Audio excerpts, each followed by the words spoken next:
Ne derdin var denen həlli var məndə. De ki ağrını bilim sən deməsən də. Gece yarısı könlümə düşdün, halım yaman ey zaman gedəndi. Her şeyin bir evveli hem de ki bir sonu var. Niye dert edim seni bir yolu var. Yuxu görürəm bəlkə də indi, mələklərim bəlkə səni gətirdi. Baxma qəmli qəmli qəmli qəlbim parçalanır.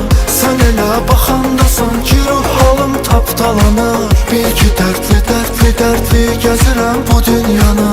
Öyrəndim sevgi yorub insanı.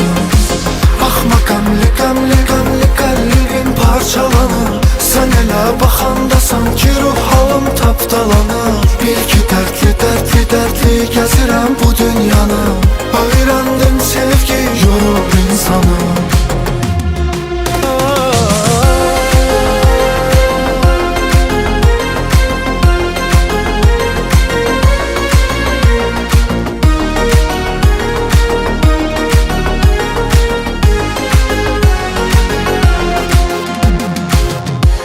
Ki sevmeye gücüm çatmadı. Seni düşünməkdən yuxu yatmadım.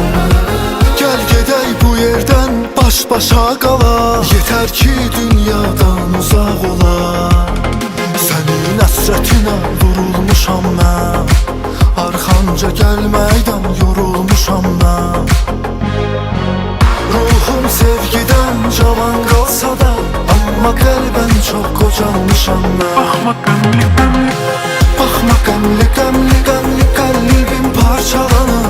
Sən elə baxanda sanki ruh halım tapdalanır. Bil ki dərdli dərdli dərdli gəzirəm bu dünyanı. Öyrəndim sevgi yorub insanı. Baxma qəmli qəmli qəmli qəlbim parçalanır.